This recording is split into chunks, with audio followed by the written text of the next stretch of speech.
Hey everyone, welcome back to another episode of the Rent Prep for Landlords podcast. This is episode number 390, and I'm your host, Andrew Schultz. On today's episode, we're going to be talking about how to find the address for long-gone tenants, how to apply rent payments when you have old charges on the ledger, and dealing with a lease after a divorce. We'll get to all that right after this. Welcome to the Rent Prep for Landlords podcast. Now your host, Andrew Schultz. Have you joined the free Rent Prep for Landlords Facebook group? We just reached 13,000 members, so of course that means we're on the hunt for 14,000. So if you have a question or a situation that you've never encountered before, or you just need to bounce an idea off a big group of housing providers, this is the place. If you haven't checked it out yet, do it today over at facebook.com/groups/rentprep. Don't forget to mention the podcast when answering the questions so we know how you found us. Water cooler wisdom. Expert advice from real estate pros. We're going to kick things off this week with a water cooler wisdom segment. This one comes to us via the Rent Prep for Landlords Facebook group, and it comes from the state of Missouri. Let's go ahead and take a look. How do you find an address to serve a prior tenant who left damages and breached the contract? I'm trying to avoid serving them at their place of employment. So trying to track someone down when they don't want to be found is honestly sort of a headache because the person who's running is incentivized, obviously, not to be found. They don't want whatever's chasing them to actually catch up with them, whether it be, bad debt, an ex, the law, whatever the situation may be. Fortunately, there are a few different things that you can do to try to track someone down who's moved without offering up any sort of a forwarding address. The first and easiest thing to try would be mail forwarding via the Postal Service. So the United States Postal Service offers a couple different options that you can try to use to retrieve the address of someone who's moved away. The first thing you can do is send a letter to the tenant's last known address, which is probably your rental, and write address service requested on the envelope. When address service is requested, the post office will forward your mail item and you're going to receive a notification. And they will only do this for a period of 12 months after someone has sent in their change of address paperwork. So if you do the address service requested, the tenant's still going to get that notification and you're going to get something indicating what their new address is.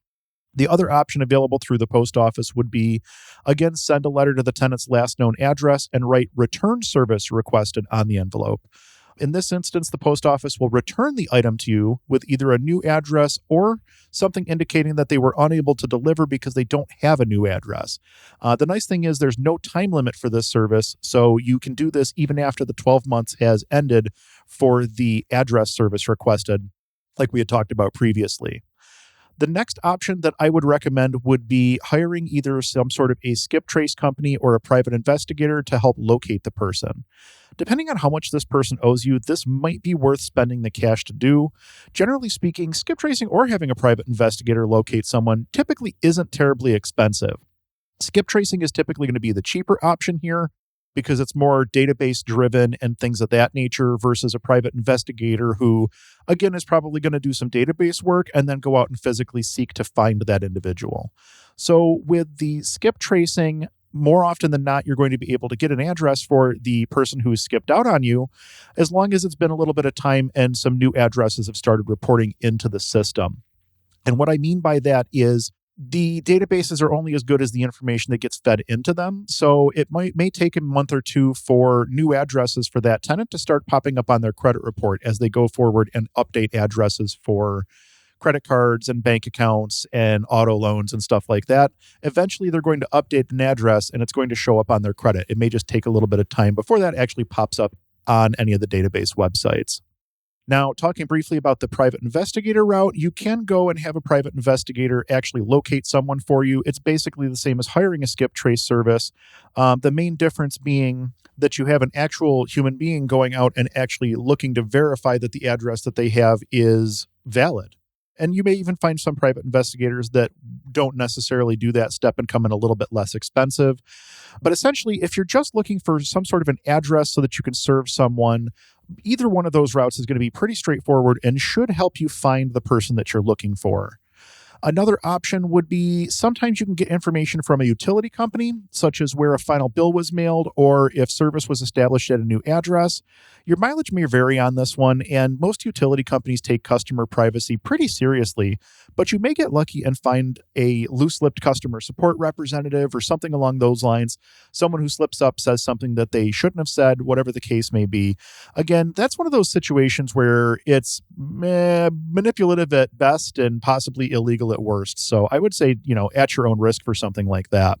Last but not least, depending on your state, you may be able to have this person served at their place of employment. You actually mentioned that in your question. If you know where the tenant was working when they were living in your property, you may be able to have them served at their place of employment, assuming they're still at that same place. We've had to do this a few times over the years. It's not something that we do frequently, and it almost always guarantees that we get a phone call from the tenant immediately after they've been served, screaming about how embarrassing it was. But at the end of the day, at least you know that they received the process service. So that might be the route that you decide to go on something like this. Good luck in finding that lost tenant. Let's move right on to our second water cooler wisdom segment. This one again comes from the Rent Prep for Landlords Facebook group. Let's take a look here. I did a favor to the tenant by breaking the second part of the deposit into multiple payments over the course of 4 months. However, she didn't pay the deposit payment on time this month. Should the payment go to the deposit before applying to the rental portion? Theoretically, I can charge late fees on the rent for this month. Is that correct? There's no state listed on this one. But we'll go ahead and jump right in here and talk a little bit more about it. We actually talked a little bit about this on the last podcast episode as well. So some of this information might sound a little familiar if you listen to the last episode, but there are some new points to bring up here as well. The bottom line here is don't do this. Splitting up a security deposit payment serves only to put you as the housing provider at risk. There's no benefit to you here other than having a tenant in your unit that can't afford the unit. Just don't do this, no matter how good of an idea it seems at the time. We do not split our security deposits across multiple payments or multiple months, and I think it's one of the riskiest situations that you can put yourself in as a landlord is to not have the full deposit before someone moves in. This is literally the exact example that we've heard of in the past. People make exceptions and allow a tenant to pay deposit over the first few months, and then they move into the property and they never seem to get the remainder of the security deposit payment. But that person is still in possession of the unit. So your only option for resolution at that point, if they choose not to pay and you really want that security deposit money, would be to evict. And is that really the type of situation that you want to be putting yourself in? So it's very seldom that I ever hear of situations like this playing out with no issues whatsoever.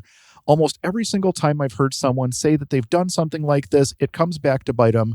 Obviously, this is no exception. Simply put, please don't do things like this. We do not allow a tenant to move in until we have their deposit and their first month rent in full.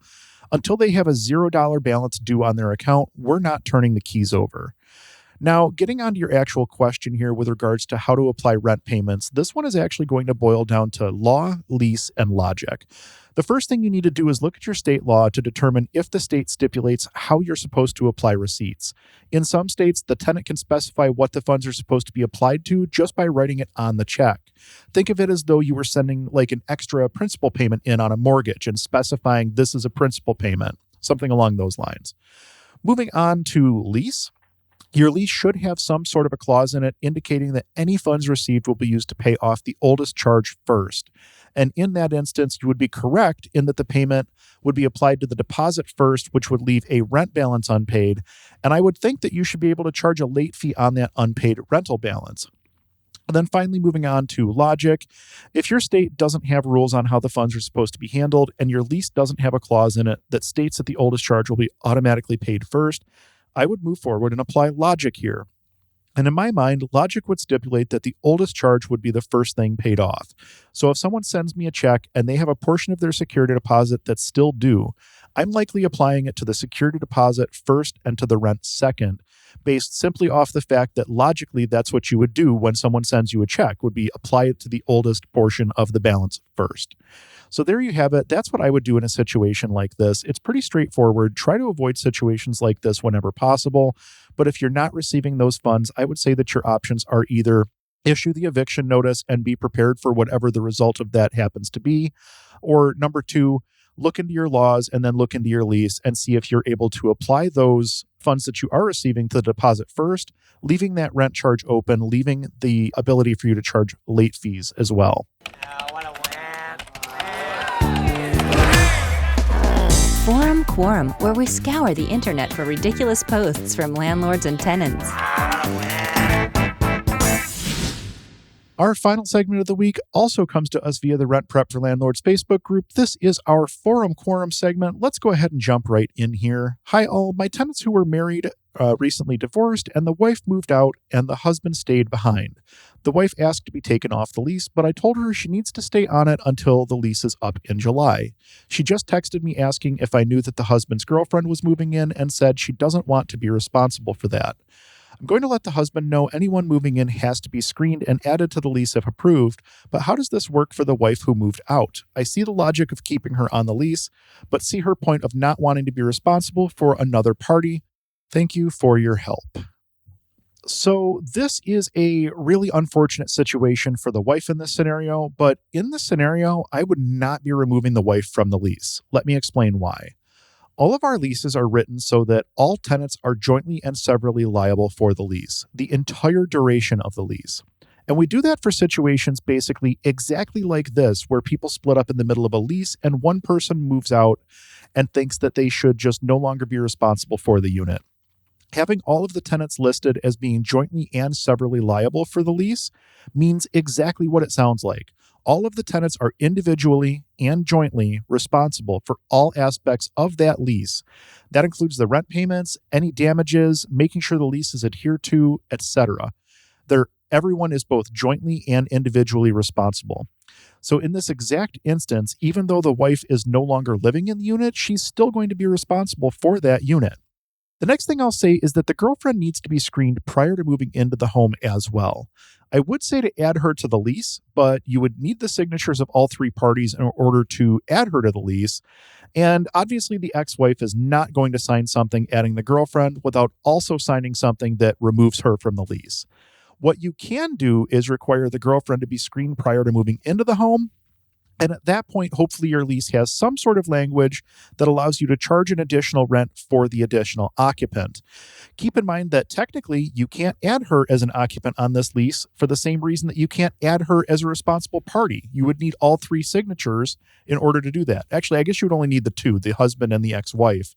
If the girlfriend was just going to be an occupant, she wouldn't actually be signing anything at that point.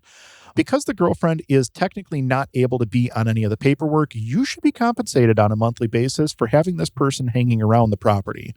And that's where that lease clause would come in.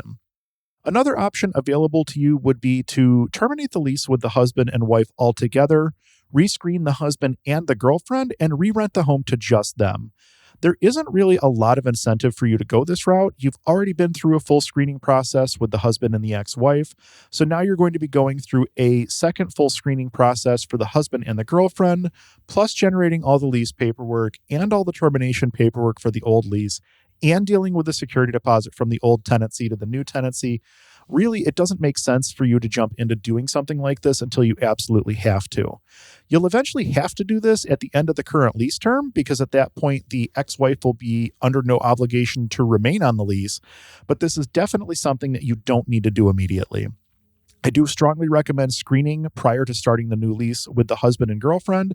And if they don't meet the qualifications for the home, they're going to have to move at the end of that lease term as well. So this is definitely something to pay attention to. It's definitely something you want to have resolved prior to the end of the lease term in terms of who's going to be on the lease going forward, or will everyone be vacating. But in terms of just removing the ex-wife from the lease because she's no longer living there, honestly, I don't see an incentive or a reason for you to do that as the housing provider. Do you know everything there is to know about property insurance? In RentPrep's latest guide, we'll go over the best type of insurance to get for your rental property, including the various types, costs, and more. Visit rentprep.com/blog today for more information. And that pretty much wraps things up for this week's episode of the Rent Prep for Landlords podcast. Thank you for listening. We truly do appreciate it. Our goal with the podcast is to help as many people as possible make educated decisions when it comes to real estate. So if you heard something in this week's episode or any of our other episodes that might benefit someone you know, do us a favor and share it with them. If you're looking to get in contact with me, I can be reached over at what'sdrewupto.com. From there, you'll find links to everything going on with me over at Own Buffalo, as well as other projects that we're working on. You can also grab a copy of our free deal analyzing tool over there. There's no obligation, and it comes with a free companion video showing you how to use it.